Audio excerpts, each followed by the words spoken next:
Bienvenidas y bienvenidos a su programa Ya lo dijo la Corte, en el cual comentamos, analizamos, discutimos los fallos emblemáticos, las sentencias más importantes del máximo tribunal de la República. En esta ocasión vamos a hablar de la contradicción de tesis 405-2017, que nos va a permitir entender un concepto relativamente nuevo en el sistema jurídico mexicano, que tiene relación con la defensa técnica y adecuada en un proceso penal.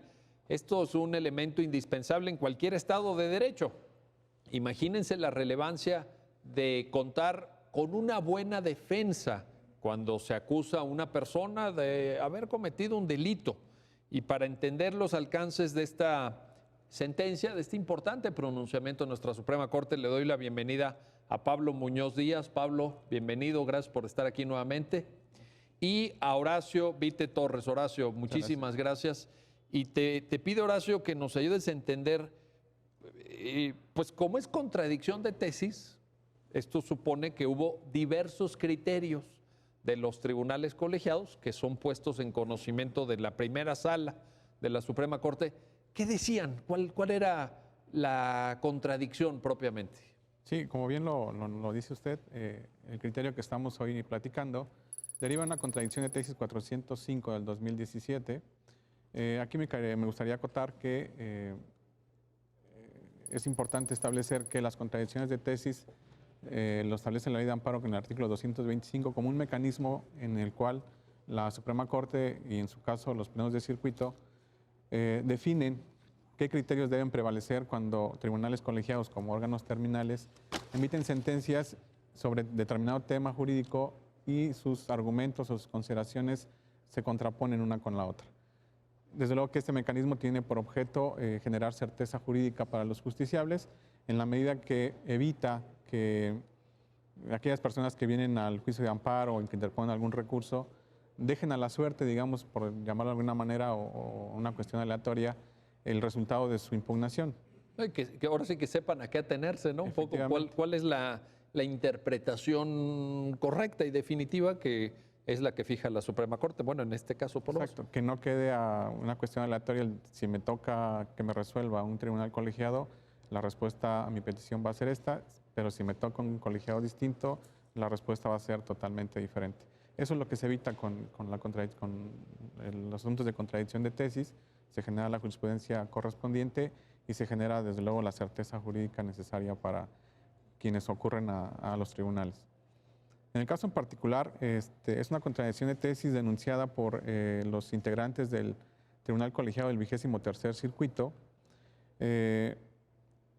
quienes manifestaron que al momento en que resolvieron el amparo en revisión 247-2017, advirtieron que existía una resolución de un diverso tribunal colegiado correspondiente al tercer tribunal colegiado del 15º Circuito, al resolver el amparo en revisión 305-2016, que emitió una postura totalmente diferente a la que él había establecido, a que ese tribunal había establecido en su determinación.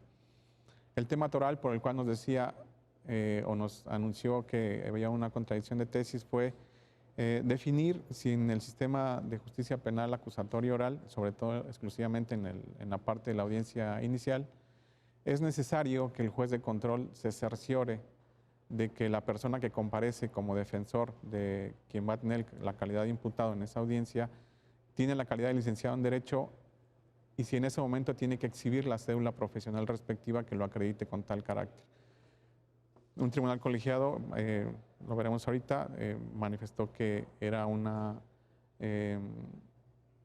obligación innecesaria y excesiva, mientras que otro tribunal colegiado estableció que era necesario que quedara verdaderamente puntualizado que la persona que comparece como defensor tenía esta calidad de licenciado en Derecho para no dejar en estado de indefensión perdón, al justiciable. En el caso que analizó el Tribunal Colegiado del 23º Circuito, corresponde a un juicio de amparo indirecto en el que el acto reclamado fue el auto de vinculación a proceso dictado en contra del quejoso por su probable intervención en la comisión del hecho que la ley denomina como fraude genérico. Correspondió conocer al juez primero de distrito de Zacatecas, quien al momento de resolver la petición de amparo determinó conceder el amparo y protección de la justicia de la Unión al quejoso porque advirtió que hubo una violación procesal en el desarrollo de la audiencia inicial que consistió en que el juez de control no se cercioró ni dejó constancia en la videograbación de la audiencia de que la persona que sustentó como defensor del imputado tuviera esa calidad y que exhibiera la cédula profesional correcta. No la exhibió en ese momento, o no quedó videograbado, ¿no? Exactamente. Correcto.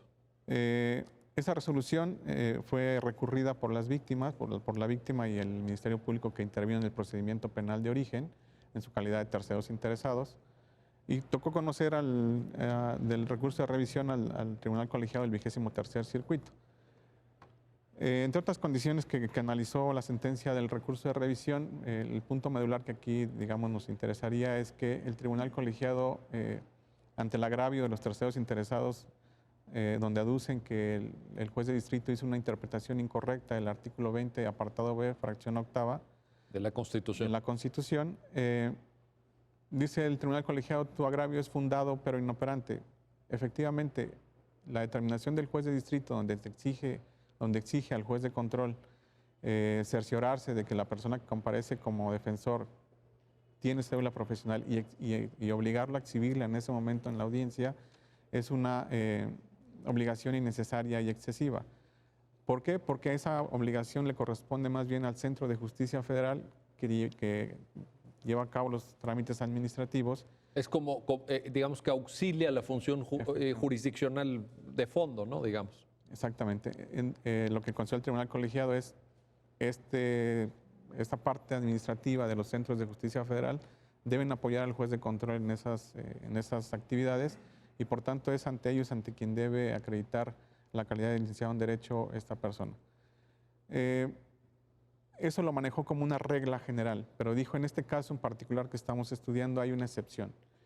Y resulta que revisando el sistema integral de seguimiento de expedientes que se tiene en el Poder Judicial Federal, encuentra que la persona que se había presentado como licenciado en Derecho tenía un procedimiento por usurpación de profesiones y ya había sido sancionado por la comisión de ese... Le habían puesto una sentencia de 1 año de prisión, una cosa así, ¿verdad? Meses, exactamente. O sea, no era, se ostentaba como abogado y no lo era. Y no lo era. Caramba.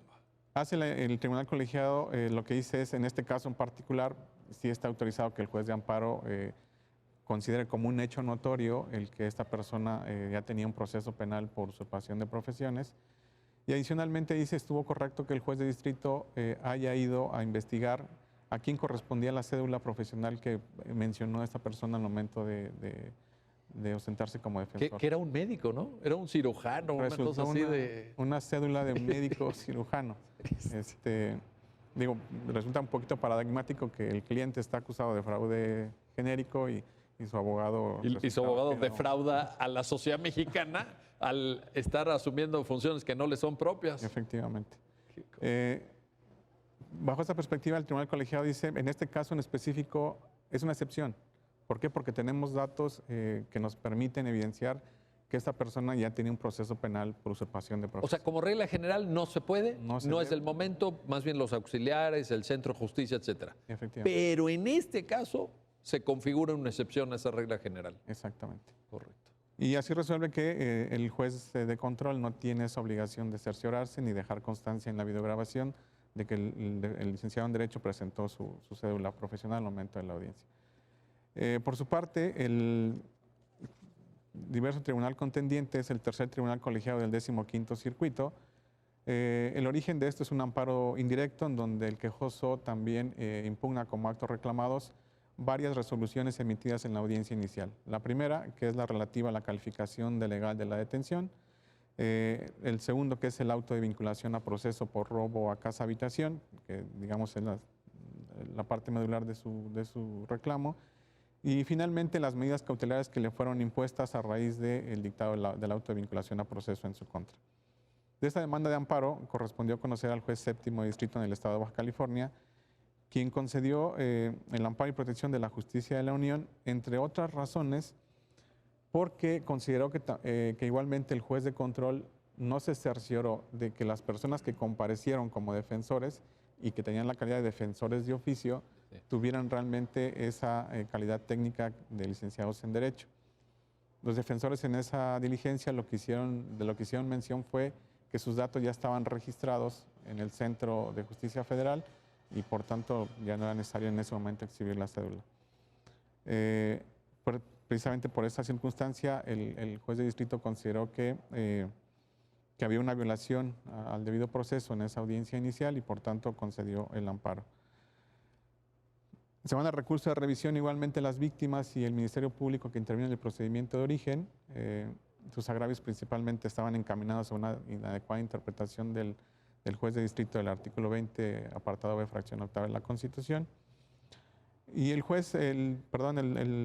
tribunal colegiado inicia su resolución del recurso de revisión, invalidando primeramente la resolución del juez de distrito bajo el argumento de que no había apreciado el acto como debe ser. ¿Por qué? Porque analizó la autovinculación a proceso únicamente considerando la versión escrita que obraba. Y no la videograbación. Y no la videograbación. Y por tanto dijo, esta sentencia es inválida porque no se analizó de manera correcta. Reasume jurisdicción y realiza el análisis correspondiente a los conceptos de violación y empieza por sobreseer en lo que se refiere al acto de calificación ilegal de la detención y concede, porque encuentra, entre otras razones, porque encuentra esta violación de que los defensores de oficio no acreditaron en ese momento con su cédula profesional tener la calidad de licenciados en Derecho. Este tribunal considera que en el nuevo sistema de justicia penal, ya de nuevo hay quien todavía lo llama nuevo, no, nosotros sí lo llamamos nuevo todavía. Bueno, ya nos criticarán y nos dirán lo que quieran, pero pues para nosotros es muy reciente. Exacto. Se rige por la herramienta de la oralidad.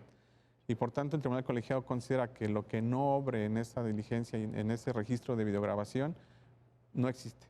Y por tanto hay una violación del proceso. Sí, el concepto de expediente como, digamos, bajo un proceso mayormente escrito, pues ahora ya no aplica en este nuevo sistema de justicia, ¿no? Y bajo esas reglas el tribunal colegiado establece que es indispensable que los licenciados en Derecho que comparecen como defensores acrediten esa calidad, quede constancia en la videograbación de la exhibición de la cédula correspondiente, porque de lo contrario es un acto que jurídicamente no existe para el sistema de justicia penal actual. Y bajo esas condiciones confirma la concesión del amparo, pero ya con, digamos, con los argumentos propios del tribunal. Ahí está el asunto. Oye, Pablo, a ver, yo creo que Horacio nos está remitiendo, y bueno, es un poco la discusión, ¿no?, de fondo de este criterio de la primera sala, al concepto de defensa, pero aquí te lo quiero poner un poquito más amplio, defensa técnica y defensa adecuada. ¿Cómo entender esto en el marco justamente del nuevo proceso penal acusatorio y oral? Hay que hacer todo un procedimiento sobre la defensa adecuada. Y me refiero al procedimiento porque hay que verlo como si fuera una interpretación novelada. Dworkin decía, hay que hacer las interpretaciones noveladas cuando se escriben a más de 4 manos. Es decir, cuando muchos autores van escribiendo sobre un mismo concepto y lo van enriqueciendo.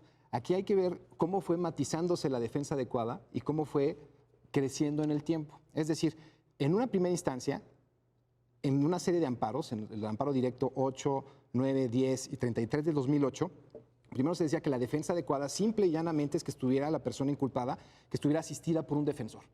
De ahí se empezó a modificar con 2 amparos, el 3044-12 y 3111 de 2014, donde dice, bueno, nada más, además de que tiene que ser asistida por un defensor, tiene que ser un licenciado en Derecho, ya sea que lo acredite con su título o con su cédula. Fíjate que ahí ya estás hablando de un lapso de 6 años. Sí, empieza. De 2008, bueno, amparos planteados por lo menos en 2008 a 2014. Entonces empieza a escribirse sobre este tipo de defensa adecuada y empezamos a matizar sobre el punto sobre una defensa técnica adecuada. Es decir, simplemente que estuviera representado por un licenciado en Derecho, con eso es suficiente. La contradicción empieza a matizar todas estas partes de cuándo y cómo lo debes de hacer, que al final del día es el punto de contacto. Es decir, unos dicen que lo tienes que acreditar esa calidad técnica ante el Centro de Justicia Sí. y otros le dice que tiene que ser ante en este caso, el propio juez y que tiene que ser videograbado, ¿no? O sea, que debe constar, ¿no? En la videograbación que esté ahí. Que debe constar. Pero al final del día, los dos redundan en el mismo punto. Todos tienen que ser licenciados en Derecho. Sí, en, Es decir, eso, en eso ya. Es que el nuevo sistema ahí sí no da margen, yo creo. no, exactamente, no da margen. ¿Por qué? Porque es un principio constitucional que está en el artículo 20 constitucional. Es decir, toda persona tiene derecho a una defensa adecuada, es decir, tiene que ser representada por un inculpado. Y eso lo tenemos que matizar de por qué se tiene que dar en este procedimiento. Si nosotros partimos de qué trata la audiencia inicial, es decir, ante el juez de control, uno de los principales es se tiene que informar al imputado de qué se le está acusando. Eso se llama formulación de imputación, ¿no? Sí, Técnicamente. Sí, pero él tiene que plantear, además de saber qué le están imputando y los alcances de eso. Y la única forma de salvaguardar los derechos de defensa es que esté asesorado por una persona adecuada. Si bien esta contradicción nada más se refiere al concepto de defensa adecuada, es decir, que acredites el licenciado de Derecho y en qué tiempo, ha habido en esta interpretación nueva diferentes matices que ha hecho la misma propia sala posteriormente a esta sentencia, donde ha variado que no nada más es importante que sea una defensa adecuada formal, que sería en este caso, sino nada más una defensa material, que ha sido abordado en diferentes... Y lo han diferentes desarrollado en esta misma ponencia, ¿no? En la del ministro Juan Luis González Alcántara. ¿Recuerda alguna otra contradicción de tesis en ese sentido, no? Sí, y en dos amparos fundamentalmente, 1182-2013 y 1183-2013, donde 2018. ¿No? Sí, defensa adecuada, pero material, ¿verdad? Material.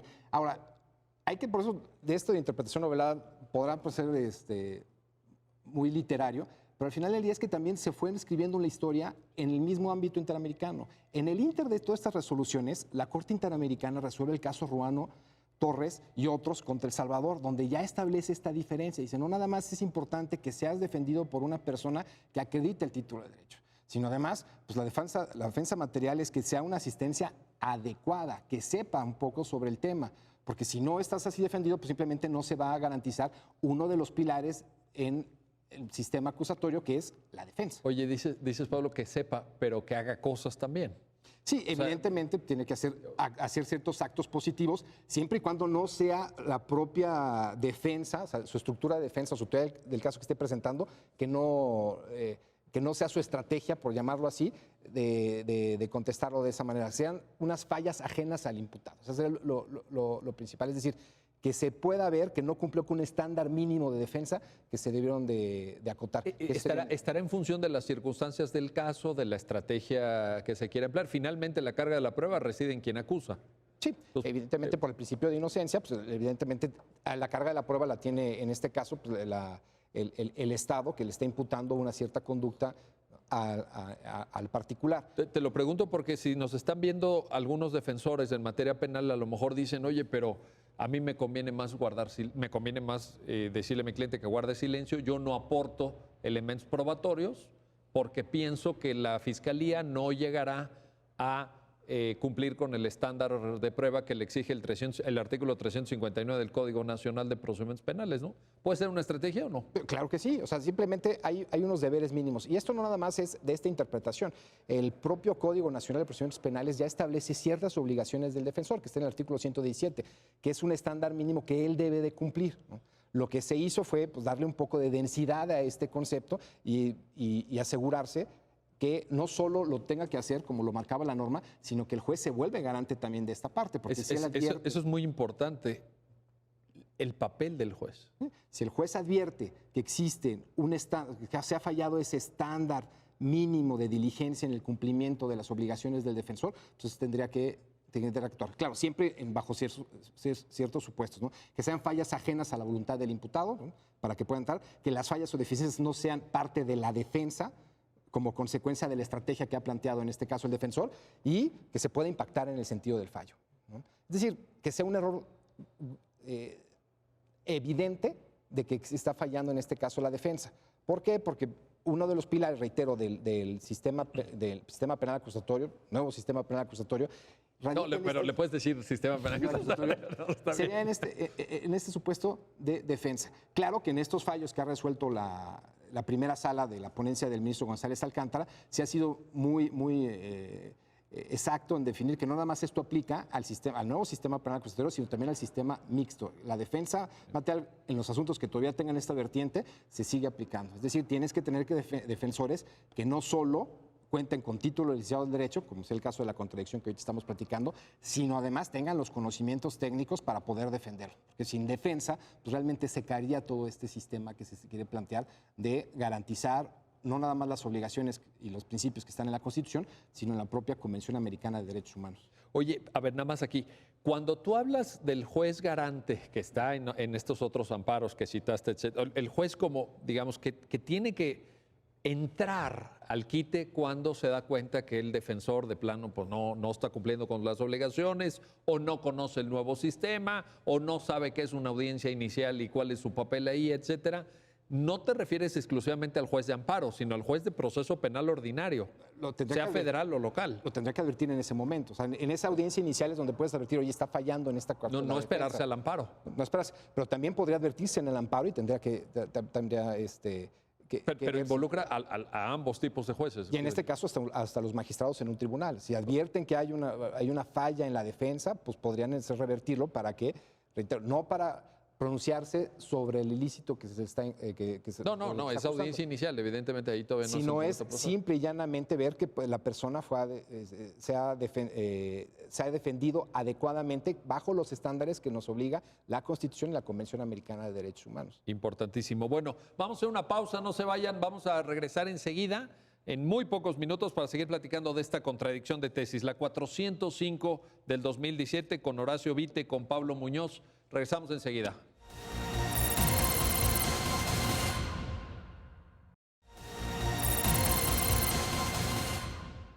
Ya estamos de vuelta, ya estamos de regreso en su programa, ya lo dijo la Corte, para seguir platicando de esta contradicción de tesis, la 405-2017, y que nos permite sobre todo entender el alcance de ese concepto que es la defensa adecuada en el todavía decimos nuevo sistema de justicia penal. Los dos más jóvenes dirán que ya somos de una generación anterior, pero bueno, pues en fin.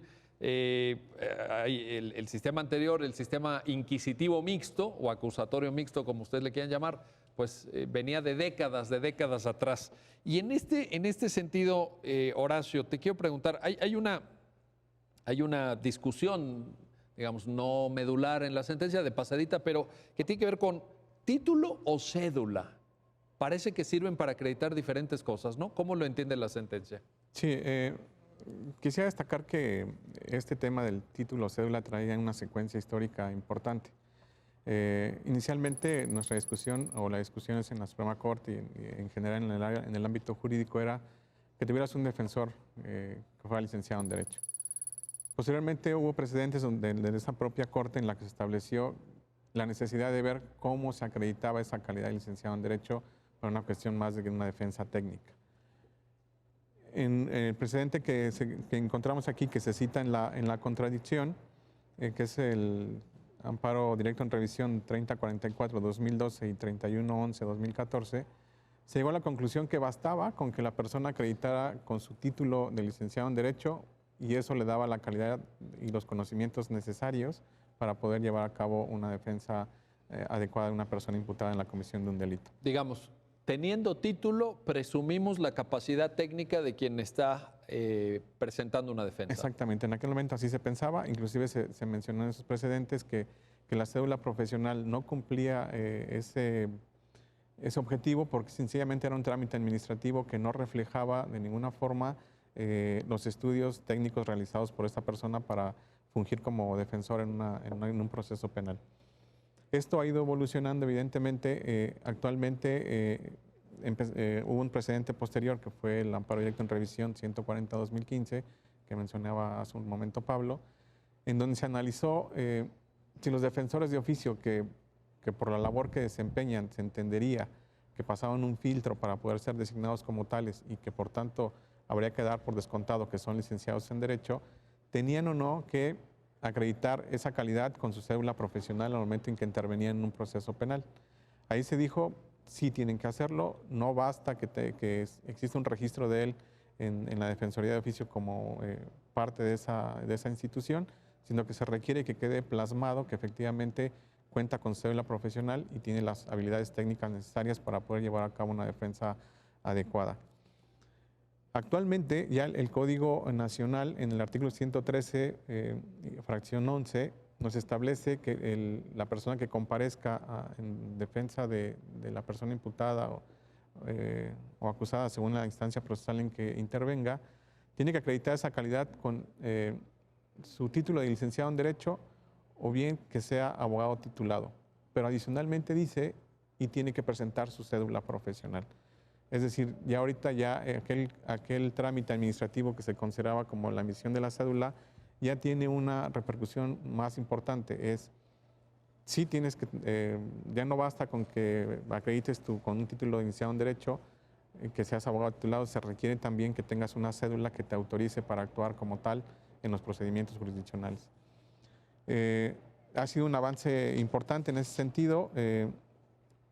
Esta contradicción de tesis se resolvió previo a los amparos que comentaba el licenciado Pablo, en donde ya se establecieron mayores directrices y ya no solamente basta con que acredites ser licenciado en Derecho, que exhibas una cédula profesional, sino que las necesidades de este nuevo sistema de justicia penal requieren que aparte la persona que intervenga tenga ciertas habilidades para poder llevar a cabo la defensa de las personas que le encomiendan esa labor. En los amparos 1182 y 1183 que comentábamos hace un momento, los amparos directos en revisión, ya se estableció un estándar mínimo de lo que ellos deben de cumplir y también le dan herramientas a los jueces de control y jueces orales, de acuerdo a la etapa procesal en que se actúe, para poder ellos discernir de manera objetiva y adecuada cuando el defensor no está cumpliendo con esa labor. O sea, estamos hablando, por ejemplo, de habilidades, de destrezas, de competencias del defensor. O sea, que el defensor no esté, déjame ponerlo así, como figurativamente ahí, oye, digamos, o un cumplimiento formal, porque también hay criterios de defensa material de corte interamericana, etcétera, ¿no? Yo creo que iría por ahí. Horacio. Exactamente. Lo que pretendía evidenciar es este avance que se ha tenido en el sistema penal para poder acreditar la calidad de licenciado en Derecho. Las nuevas vertientes que tenemos ahora exigen una eficiencia importante de parte de los defensores, porque ahora no existe la posibilidad de que presentes una promoción por escrito que elaboras en la comodidad de un escritorio o de tu despacho. Ahora tienes que hacerlo de manera verbal en una audiencia en la que hay un principio de contradicción, debate, etcétera, y no tienes mucha posibilidad de reflexión. Si no estás debidamente preparado para este tipo de sistema, se va a notar ahí, ¿no? Se va a hacer evidente ahí. No tienes manera de, digamos, como dice, en la comodidad del despacho, pues tengo la computadora y tengo a mis asistentes jurídicos y tráiganme tal libro de doctrina, etcétera. Pero ahí en la audiencia es o sabes o no sabes. Efectivamente. Y de ahí la importancia de que esta calidad se acredite eficientemente, porque de lo contrario, pues evidentemente la persona imputada o acusada en su momento quedaría en estado de indefensión. Ya el Código Nacional establece incluso la posibilidad de que los jueces, advirtiendo esa circunstancia, puedan remover a los defensores. En el caso de defensores particulares, hacerle ver a la persona acusada o imputada, oye, tu defensor al parecer no está llevando a cabo una defensa adecuada, te lo hago saber, te hago ver las cuestiones en las que yo considero que no está demostrando capacidad. Tú decides si sigues con él o lo sustituyes por otro defensor particular. En caso de que la persona imputada decida continuar con esta persona, porque es muy común que ellos, bajo la perspectiva de que yo le tengo confianza a esta persona, quiero que siga a mi lado, lo que tiene que hacer el juez de control oral en su momento es designar un defensor de oficio para que auxilie a ese defensor particular y en manera conjunta lleven la defensa de esta persona. Esto no ocurre con los defensores públicos. A ellos, si efectivamente se dan cuenta de esa incapacidad para llevar a cabo los procedimientos adecuados en el nuevo sistema, lo que se hace es removerlos del cargo, dar noticia a sus directores para las sanciones administrativas o de responsabilidades correspondientes y que se designe uno nuevo en su lugar de esa misma Defensoría Pública. Digamos, es más complicado para los defensores públicos el hecho de que no demuestren capacidad porque son removidos del cargo, con independencia de que también puedan generarse algún tipo de responsabilidad administrativa por no ejercitar de manera adecuada la función que le está haciendo. En esto que comentabas de que a veces, aunque el juez se lo haga ver al imputado que su abogado no se está conduciendo conforme a los estándares propios, a las exigencias del nuevo sistema, me tocó ver en una audiencia que el imputado, siendo advertido por el juez de esta circunstancia, le dice: no, señor juez, yo quiero que siga mi abogado porque, ¿qué cree? Ya le pagué sus honorarios. Entonces dice: ya, ahora sí que desquite el honorario que ya se le pagó. Bueno, puede haber muchas circunstancias. Ahora, en esto Pablo, yo creo que Horacio nos está planteando un escenario bien interesante, porque ya no es cualquier defensor. En esta narrativa que Horacio está presentando, dice: a ver, ya no es cualquier defensor, ya no es... Desde luego ya abandonamos esa figura de persona de confianza que existía antes, donde te podía defender tu primo, ¿no? Porque le tenías confianza a tu primo. Estamos subiendo el estándar. La Corte ha ido subiendo, el propio código ha ido subiendo. Estamos en un contexto de mayor exigencia. Y aquí la pregunta que te quiero hacer es, pero este nivel, esta capacidad técnica, ¿la podemos presumir? ¿Se presume por el hecho de tener título? Es que es precisamente, obviamente, en esta contradicción, que hay que analizarla por a la luz de todos los demás precedentes que ha habido, esa contradicción lo único que dice es que el tiempo donde se debe de acreditar. Ahora, cuando ya hablamos propiamente de una defensa adecuada material, no nada más se presume, porque eso sería una defensa formal. Es decir, tengo título licenciado en Derecho, entonces se presupone que además... nada más no sé derecho, sé todas las materias de derecho, que eso sería lo peligroso. Sino aquí lo que te pide es un conocimiento específico para que puedas cumplir esa defensa adecuada material. Que son las capacidades a las que se refiere Horacio, ¿no? De poderte defender inclusive en una imputación, en esta audiencia inicial, de saber de lo que lo está acusando y poder inclusive ofrecer pruebas, ¿no? Y poder contender con ciertos recursos lo que está aconteciendo. Si es una persona, por más que tenga título de derecho, pero no se ha dedicado o no tiene los conocimientos necesarios, o inclusive teniéndolos, no está optando bien, pues el mismo Código Nacional de Procedimientos Penales, en el artículo 121, que es el que refería a Horacio, establece claramente cuando es manifiesta y sistemática la incapacidad, pues lo puede remover tomando en cuenta esto. Ahora, lo que se le dio densidad vía interpretación a estos artículos es, no nada más se manifiesta, o sea, se tiene que poner un estándar mínimo de actuación, una diligencia necesaria en el actuar del abogado para establecer que está haciendo bien su trabajo, ¿no?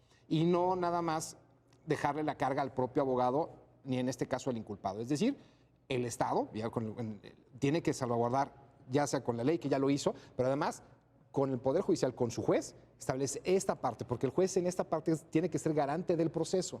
Porque si partimos de que los principios constitucionales que refieren a este proceso, uno de ellos pues, es nada más publicidad, contradicción, ¿no? Y la concentración, continuación e inmediación. Es decir, todos ellos tiene que saber una persona que conozca y maneje bien el sistema penal acusatorio para que pueda, como dice el principio de contradicción, también poder estar contendiendo los puntos donde lo están acusando. Sí, ejercer la refutación, por ejemplo, no algo tan básico como eso, pero pues tienes que saber cómo refutas una formulación de imputación o cómo desacreditas un elemento, un medio de prueba, etcétera, ¿no? O como mencionamos hace rato, hay que saber callar. O sea, también. ¿Cuándo guardarte? ¿Cuándo es guardarte silencio? Porque claro. También tienes que asegurar que, aunque hay un principio de que no se puede imputar, o sea, de que no puede haber una... él mismo no podría reconocer ciertas cuestiones, pues el abogado lo tiene que asesorar de tal manera de decir cuándo callar y cuándo realmente establecer que el Estado no puede cumplir y pasar esa presunción de inocencia. Entonces, eso se necesita un abogado con ciertos conocimientos. Entonces, yo creo que las bondades que tiene estos criterios es establecer el estándar, pero no nada más de los licenciados en Derecho, sino la educación en los licenciados en Derecho. Porque puede haber muchos licenciados en Derecho que tengan muy poca experiencia, que estén presentándose a defender, ¿no? Y lejos de estar haciendo un bien, pues realmente estamos haciendo un mal, porque pues realmente no estamos asegurando que las personas que estén enfrentándose un juicio por la causa que sea, no puedan tener una defensa adecuada, que eso al final del día pues, nos pega a todos como sociedad. Sí. Y al revés nos interesa que exista, como sociedad también nos interesa. Sí, evidentemente es un tema incómodo, porque mucha gente... Las víctimas normalmente piensan que no debe de tener una defensa, los mismos principios de defensa, no le debes darle ventajas en estos a los acusados, pero al final hay que reconocer que pues, estos derechos nos hacen como tratar de alcanzar una pretensión de corrección de una sociedad justa. Es elemental. Ahora, tú hablabas de experiencia Y antes hablábamos de conocimientos, pero te lo comento por esto, porque ¿qué tanto? La pregunta sería válida. Quizá más allá del contenido de esta sentencia, lo dejo en la mesa para reflexión de ustedes, de quienes nos están viendo, pero ¿qué tanto el hecho de que tengas un título de licenciado en Derecho o abogado te capacita para una defensa material, una defensa adecuada material en el nuevo sistema de justicia penal? Me acuerdo que hace unos años hubo un estudio de planes y programas de estudio de la carrera aquí en la Ciudad de México, y en alguna la materia de Derecho Procesal Penal era optativa. Era optativa. Pues habrán unos que la cursaron y habrá otros que no, y tienen su título y tienen su cédula. Ahora, ¿esa persona está preparada? Pues ahí viene la discusión, ¿no? Yo creo que eso ameritaría también una reflexión de quienes tengan que hacerla. Ahora, Horacio, aquí hay un contexto en el cual se dicta la sentencia que tú sintetizaste de manera extraordinariamente clara, diría yo incluso magistral al principio, pero sobre la cual quiero que volvamos a revisar, porque audiencia inicial, caramba, no cualquier acto dentro del proceso. La audiencia inicial tiene un grado de complejidad extraordinaria, se debaten ahí cuestiones medulares, ¿no? Ayúdanos a entender la relevancia de que esto quede acreditado en términos de la propia sentencia en la audiencia inicial. ¿Por qué en la audiencia inicial? Sí, en la audiencia inicial está considerado como una de las diligencias más importantes dentro del nuevo procedimiento penal. Recordemos que ahí en la audiencia inicia con hacerle saber a esta persona todos sus derechos legales y constitucionales, cerciorarse de que efectivamente los conoce, de que los entiende, de ahí la relevancia de que no solamente sea el juez quien se los haga saber si es que el defensor no ha cumplido con esa labor, sino que también el defensor en una entrevista previa, que generalmente tienen ellos derecho, le haya hecho saber cuáles son sus derechos, cuáles son sus alcances dentro de este procedimiento penal. Una vez que esto se cumple, viene la etapa de la calificación de la detención, para el caso de que haya sido detenido en flagrancia o caso urgente, donde también es una cuestión medular. Aquí hay que determinar si efectivamente se cumplieron todos los requisitos del artículo 16 para poder detener a esta persona. 16 constitucional, ¿verdad? Exactamente. Y si esta persona fue detenida de manera correcta. En caso de que se llegara a la conclusión de que no existió flagrancia o de que el caso urgente no cumplió con las directrices que establece el artículo 16 constitucional y que ha también estudiado esta primera sala de la Suprema Corte, declarar ilícita la detención y, por tanto, dejarlo en libertad. Ahora, ahí hay espacio para la argumentación, ¿no? O sea, desde luego. Ahí el papel del defensor es vital. Es vital, sí. Evidentemente, el Ministerio Público tendrá que acreditar que la detención que llevó a cabo fue estando el sujeto en flagrancia, o bien que se dieron los supuestos necesarios para emitir una orden de detención por caso urgente. Y la labor del defensor ahí será contrarrestar esas afirmaciones del Ministerio Público y decir, desde luego que no fue detenido en flagrancia, lo detuvieron horas después, lo detuvieron en un lugar distinto. En fin, la labor ahí de contradicción y de debate en la defensa es primordial para la resolución que dicte el juez de control en esta primera etapa de la audiencia inicial. Posteriormente, ya que se determina que existió una detención legal y por tanto se ratifica, pasamos a la siguiente subetapa, digamos, y es la cuestión de que se le formule la imputación. La famosa formulación de imputación, ¿verdad? Ahí donde le van a hacer saber cuál es el hecho por el cual lo están investigando y probablemente venga una investigación complementaria en su contra si se dicta la vinculación a proceso. Enseguida se le otorga la posibilidad de contestar esa formulación de imputación. Nuevamente ahí el defensor tendría una participación importantísima porque hay que definir, lo comentaba Pablo ahorita, definir si en este momento puedes hablar o en este momento es mejor callar. ¿Para qué? Para que podamos estructurar una defensa adecuada y una estrategia de defensa importante para lo que tú pretendes demostrar. La siguiente etapa ya es la petición que hace el Ministerio Público sobre solicitud para vinculación a proceso. Viene la referencia que él hace de los datos de prueba con los que cuenta para poder pedir la vinculación a proceso. Evidentemente, la función del defensor aquí también es importantísima porque habría que debatir si esos datos de prueba que está presentando el Ministerio Público o haciendo referencia de ellos al juez de control, efectivamente están plasmados en la carpeta de investigación que previamente le fue entregada en las condiciones en que el Ministerio Público lo establece. En caso de que no fuera así, hacer los alegatos correspondientes para tratar de que algún dato de prueba sea considerado ilícito, que no sea considerado para el auto de vinculación a proceso. En fin, aquí entra de lleno la cuestión esta del principio de contradicción, el debate sobre la legalidad o no de los datos de prueba que está referenciando el Ministerio Público. Enseguida ya viene la determinación del juez de control, donde establece si va a vincular a proceso a la persona o la va a dejar en libertad. El siguiente tema que se analiza en esta audiencia inicial es lo relativo a las medidas cautelares. Importantísimo. Importantísimo ¿no? también. Pues de eso a veces ahí se juega la libertad de una persona, y fíjate. Exactamente, dependiendo del tipo de delito, del tipo del hecho que te estén atribuyendo, habrá que ver qué medidas cautelares son las que el Ministerio Público está pidiendo.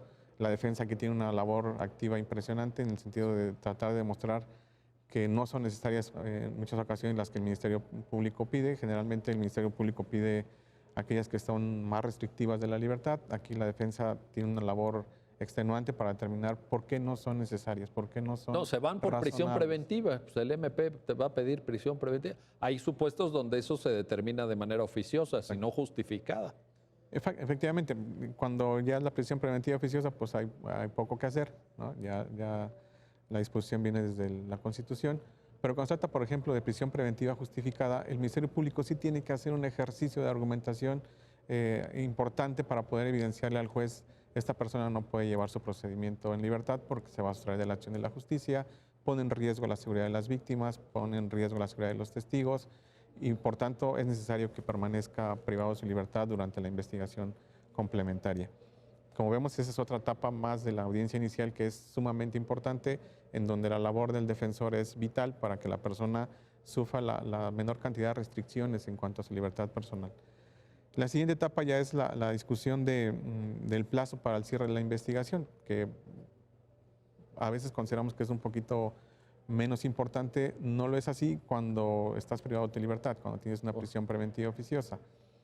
No es lo mismo que la investigación dure los 6 meses que como límites se establecen, a que se pueda terminar antes para poder ya estar en condiciones el Ministerio Público de definir si va a formular acusación en contra de la persona o de plano va a pedir el sobreseimiento del proceso penal. No, cuando tú estás privado de tu libertad se te hace eterno.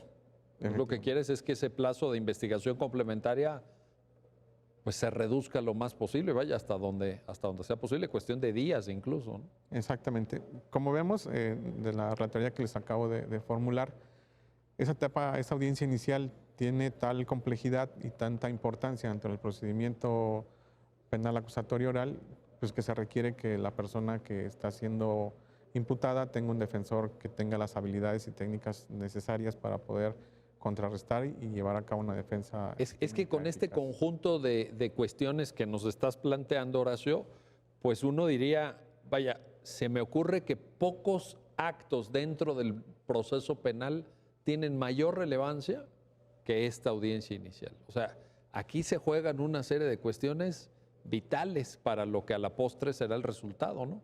Sea que se vaya por procedimiento abreviado o que llegue en su caso al juicio oral, pero aquí es, o sea, aquí, y por el contrario, si el abogado hace un buen trabajo aquí, le va a ir muy bien a su defendido, ¿no? Exactamente. Ahí está. Bueno, vamos a hacer una pausa, no se vayan, regresamos enseguida para seguir analizando, comentando, discutiendo esta contradicción de tesis, la 405/2017. Regresamos enseguida.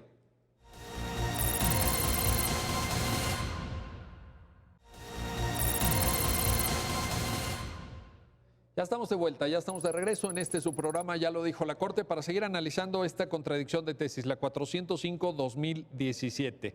A ver, Pablo, te quiero preguntar, porque en la sentencia parece que la sala se orienta hacia distinguir funciones administrativas de funciones jurisdiccionales de fondo, y ahí es donde viene un poco la confusión, donde también los propios colegiados dicen, a ver, ¿cuál es el papel de los centros de justicia penal como auxiliares, como digamos, pues personal de apoyo de los jueces? ¿Cuál es el papel del registro electrónico de cédulas? Porque también, tanto en la litigación de amparo ante el Poder Judicial de la Federación como ante los poderes judiciales de las entidades federativas, existe la posibilidad de que tú ya tengas registrada tu cédula. Entonces también uno dice, oye, ya tengo registrada mi cédula, pero tú quieres que en la audiencia lo vuelva yo a señalar, lo vuelva a decir. O sea, creo que hay ahí digamos, una frontera porosa entre funciones auxiliares en el proceso penal y función jurisdiccional de fondo. ¿Cómo lo analizas tú, Pablo? Bueno, en la sentencia se aborda a partir de la experiencia del Centro de Justicia Penal que fue creada por el Acuerdo General 36-2014 del Pleno de la Judicatura. Y lo que dice que se conforma por dos vertientes. Una jurisdiccional, como bien dice el doctor, que habla sobre la integración de los jueces de control, tribunales de justicia y de alzada y los jueces de ejecución. Pero por otro lado viene la cuestión administrativa, que es la que hace la atención al público, es decir, la que acredita a los periodistas, la percepción y registro y toma de asuntos y correspondiente, gestión óptima, y es a donde se lleva el registro de las cédulas. Y ahí es importante hacer esta diferencia porque dice, bueno, vamos a hacer por un principio de eficiencia. ¿Dónde y cuándo se tiene que registrar? Si la tienes que registrar en la parte administrativa del Centro de Justicia, ahí tienes que acreditar bajo ciertos requisitos, ya sea con tu cédula, con una identificación, inclusive hasta en un comprobante de domicilio, quién eres, es decir, te van a identificar y te van a dar un registro. Un número de registro. Un número de registro y el número de cédula que ya te lo dio por haber registrado tu título entre profesiones.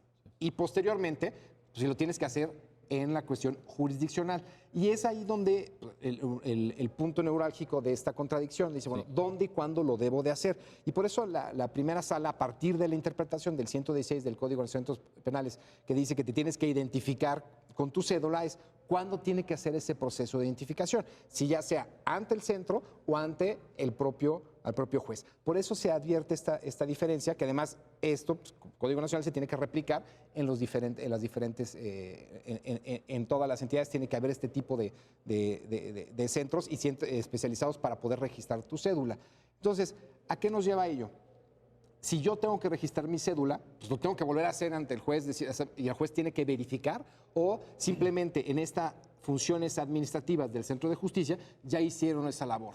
Es decir, si ya hicieron esa labor y me dieron un número de registro, pues el juez lo único que debe constatar es que yo diga que tengo ese número de registro y esa cédula para que pues, se tenga por cumplimentado que pues, efectivamente pues, soy una persona con cédula y título de derecho y para poder representar y ejercer esta defensa adecuada en materia formal. Entonces ahí tenemos esta diferencia muy importante.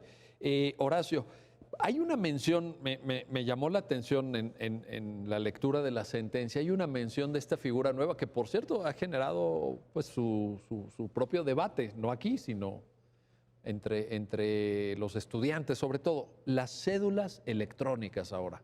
Porque la cédula tradicional que yo me imagino que tenemos nosotros, pues tenía su foto y ¿no? Hasta nos íbamos a tomar la foto para la cédula que te decían la foto ovalada y que tenías que salir de tal manera, etcétera.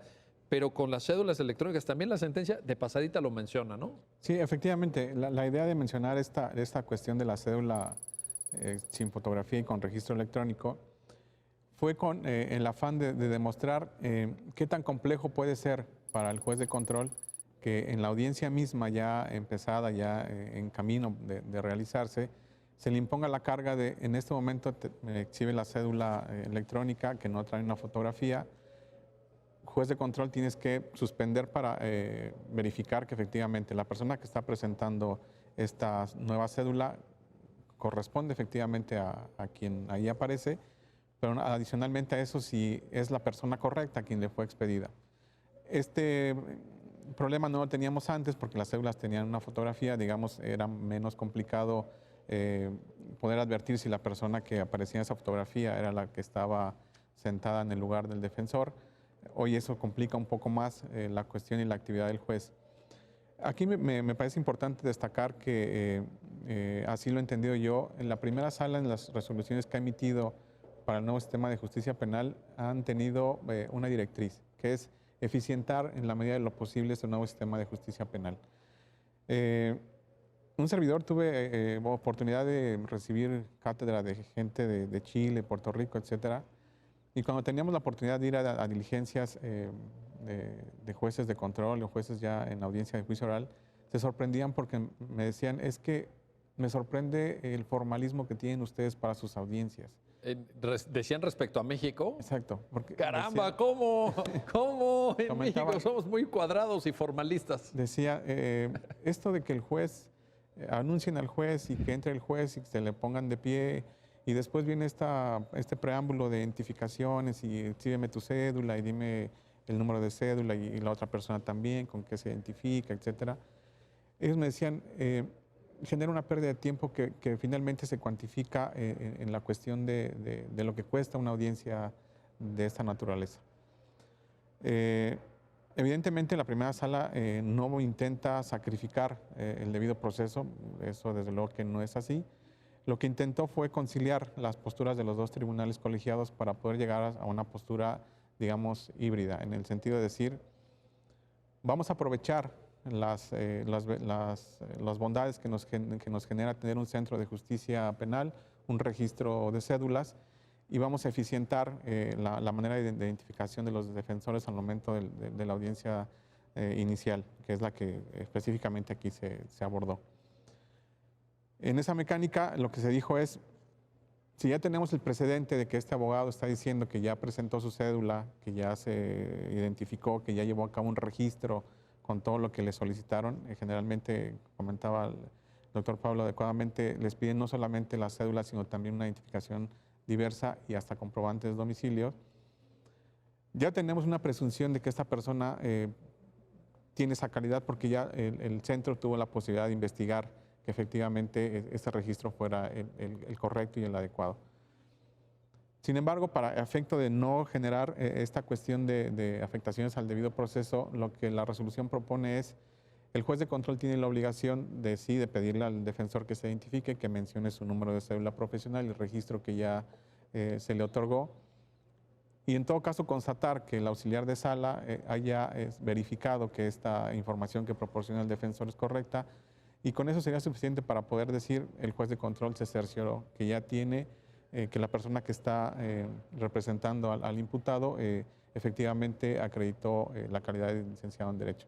Ojo, aquí nada más quedaríamos acreditó la calidad de licenciado en Derecho. Ya la eficiencia de su defensa pues vendrá ya en el transcurso eso ya mismo de conforme, ahora sí que conforme audiencia. va avanzando, ¿no? Pero el punto de la contradicción era ese. Exacto. Entonces, ¿cómo dejar acreditada tu cédula con el registro previo frente al auxiliar de sala? También tiene un papel el auxiliar de sala, porque es una cuestión administrativa, y que el juez pudiera centrarse en lo jurisdiccional de fondo, ¿no? Exactamente. Que es lo que queremos. Y finalmente también queda el registro en la videograbación, que es la forma en que en nuestro país están registrando las audiencias, de que efectivamente el juez llevó a cabo ese cercioramiento, no específicamente de manera material, no llevando a cabo una investigación para ver si la cédula es fidedigna o no, porque les comentaba hace un rato, esta cuestión de la cédula ahora sin fotografía,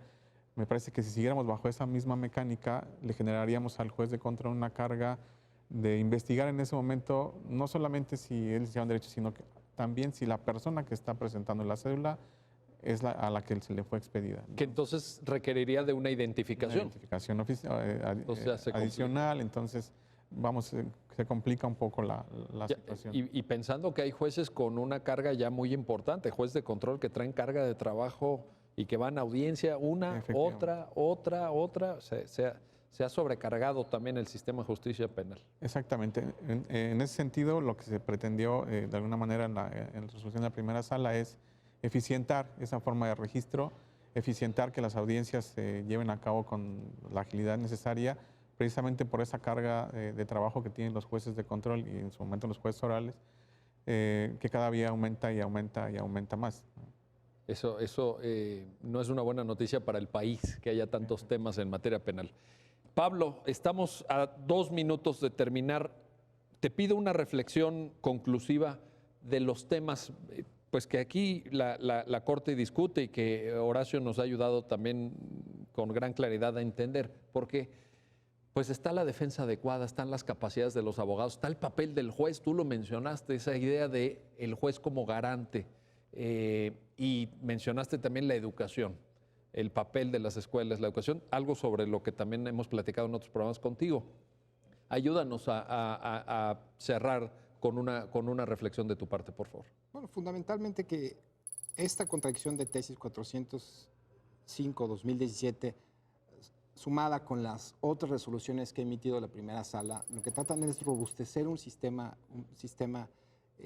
nuevo sistema penal acusatorio. Nuevo, venga. Que lo que realmente trata de hacer es procurar una sociedad más justa, donde todos los derechos sean garantizados y procurando, citando por ejemplo a John Rawls, que exista un principio de igualdad en el ejercicio de los derechos. No obstante estés de un lado o del otro, sino simplemente cualquier persona que esté solventado sus derechos ante una autoridad, ella trate de garantizárselo lo mayormente posible. Y este principio de defensa adecuada, en sus vertientes, formal o material, lo que hace es imponerle en este caso al juez, tratar de garantizar esa forma de poder defender a una persona que ha sido acusada, que es normalmente el Estado realmente está ejerciendo su potestad más fuerte porque es la forma de ingerir en los derechos fundamentales de las personas.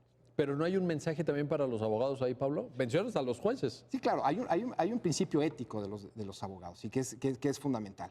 Si no sabes, tienes que prepararte, no te metas. Es decir, aquí no porque tengas un título, no porque hayas estudiado, quiere decir que domines la materia. Entonces aquí hay un principio deontológico para todos los abogados de tratar de prepararse y tratar un principio de humildad de que si yo no sé la materia, pues yo no puedo defender a una persona. Está en juego la libertad, imagínate, o sea, que no sabes bien, etcétera, o no aportaste pruebas o de descargo, por ejemplo, o no supiste asesorar a tu representado por efectos de, por ejemplo, optar por un procedimiento abreviado que lo prevé el código y que te hubiera supuesto una importante reducción de los años que vas a pasar en un reclusorio, caramba, sí. Gravísimo. ¿Se proyecta la enseñanza del derecho también?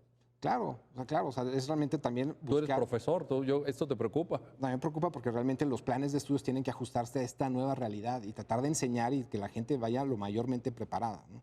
Porque no nada más se aplica para los licenciados en Derecho, sino también para los que estudian maestría y doctorado. Tienes que buscar que realmente vayas a donde realmente aprendas. El papelito no te va a ayudar ni te va a hacer mejor persona. Los conocimientos son los que te van a fortalecer y más cuando tienes la responsabilidad de salvaguardar los derechos de otra persona y más la libertad que tienes en las manos defendiendo en este caso, a un inculpado.